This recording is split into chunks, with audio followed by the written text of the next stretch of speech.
In a column 1, current carrying loop and a uniform magnetic field are shown match with column second. Okay. So A magnetic field का direction ये है और क्या है current का direction इसमें ये है।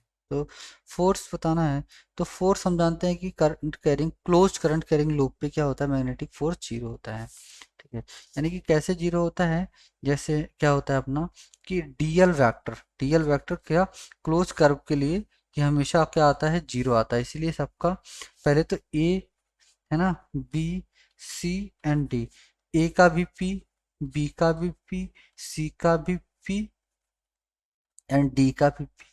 अब बात करते हैं पी के अलावा और कौन कौन से करेक्ट हैं इसमें। ठीक है, अच्छा अब ए के लिए बेसिकली अपन यहाँ से पूछा है मैक्सिमम टॉर्क, तो torque on the current carrying loop क्या होता है एम क्रॉस बी। ठीक है, M cross B and potential energy का फॉर्मूला क्या होता है M B sine theta, M B cos theta. I written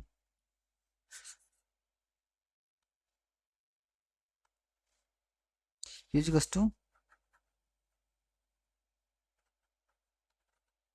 M B cos theta, या basically M B cos theta में यहाँ पे देखिए थीटा और इसके बीच का एंगल जो है ना मैक्सिमम पॉजिटिव पोटेंशियल एनर्जी क्या है यहाँ पे होगा, यहाँ पे होगा क्योंकि इसका जो एरिया वेक्टर है वो भी किस तरफ है, इस तरफ है एरिया वेक्टर। और एम का क्या होता है एन आई ए, यानी कि आई ए एरिया वेक्टर भी इस तरफ है, और मैग्नेटिक फील्ड और एरिया वेक्टर के बीच का फॉर्मूला क्या है मैग्नेटिक मोमेंट की डायरेक्शन का बीच का और मैग्नेटिक फील्ड का एंगल है ना, ये 0 डिग्री है। जैसे मैग्नेटिक मोमेंट का भी डायरेक्शन इस तरफ है एम वेक्टर, और बी वेक्टर का एंगल 0 डिग्री है, यानी कि पोटेंशियल एनर्जी कैसा है अपना पॉजिटिव है, तो पी का एस हो जाएगा। एंड बी वाले में देखिए बी वाले में अपना बेसिकली क्या होगा अपना बी वाले में इधर एरिया वेक्टर किस तरफ है, इसका एरिया वेक्टर है ना, एरिया वेक्टर कहाँ है,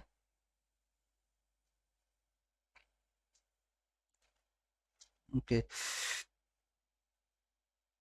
ठीक है ना, यहाँ पे ये मैंने डायरेक्शन उल्टा बना दिया।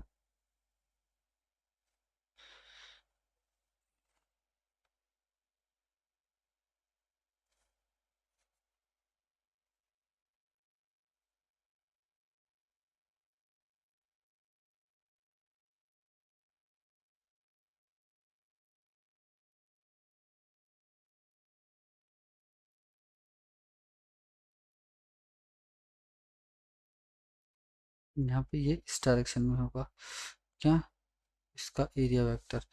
ओके यस, तो अब क्या यहाँ ए का पी कॉमा एस हो जाता है। अच्छा एंड बी का पी तो है ही, लेकिन अब देखते हैं बी का क्या होगा। तो बी का बेसिकली यहाँ पे बी का यहाँ पे देखें तो टॉर्क का फॉर्मूला क्या होता है, अगर इसको लिखें दो वेक्टर्स है ना, तो अब यहाँ पे एम वेक्टर का डायरेक्शन इस तरफ और बी वेक्टर का डायरेक्शन इस तरफ, इन दोनों के बीच का एंगल 90 है, तो यहाँ पे लिखें क्या एम बी साइन 90, यानी कि टॉर्क क्या आएगा एम बी आएगा साइन 90 की वैल्यू 1, यानी कि क्या हो जाएगा टॉर्क इस पे मैक्सिमम लगेगा, तो बी का पी कॉमा क्यू आ गया। ठीक है, अब सी वाले में देखें, सी वाले में बेसिकली अपना एरिया वेक्टर इस तरफ है, एरिया वेक्टर भी इस तरफ है ना, और क्या मैग्नेटिक फील्ड वेक्टर भी इस तरफ है। तो यहाँ पे बेसिकली अपना क्या होता है ना, यहाँ पे बेसिकली पोटेंशियल एनर्जी जो होता है ना, पोटेंशियल एनर्जी ये मिनिमम होता है, यानी कि कॉस थीटा की जो वैल्यू है वो क्या जाती है जीरो आ जाती है, तो u इक्वल्स टू बेसिकली यहाँ से क्या आ जाएगा माइनस एम बी, है ना, माइनस एम बी आ जाता है, यानी कि पोटेंशियल एनर्जी जो है वो मिनिमम आ जाती है इस कंडीशन में आर। ठीक है ना, और यहाँ पे डी डी में क्या होता है, डी में ऑब्ट्यूज एंगल है, तो पोटेंशियल एनर्जी अगर ऑब्ट्यूज एंगल के लिए देखा जाए है ना, पोटेंशियल एनर्जी ऑब्ट्यूज एंगल के लिए व्हेन थीटा इज क्या लेस देन 90 डिग्री, सॉरी यहाँ से इधर की तरफ, सॉरी है ना लेस देन 90 डिग्री, तो then theta cos theta is positive if theta is greater than 90 degree, है ना, ये ऑब्ट्यूज एंगल है यहाँ से मोर देन 90 डिग्री से ज़्यादा है, थीटा ग्रेटर देन 90 डिग्री। और अपना क्या है, एम वेक्टर इस तरफ है, तो एम बी के बीच का एंगल जो है ना वो 90 से ज़्यादा है, यानी कि minus u m B cos theta कैसा आएगा, पॉजिटिव आएगा। तो डी का क्या हो जाएगा, यस हो जाएगा बेसिकली यहाँ से। तो अपना जो करेक्ट आंसर होता है वो आता है ए का पी कॉमा यस, बी का P comma Q and C का P comma R and D का पी कॉमा यस।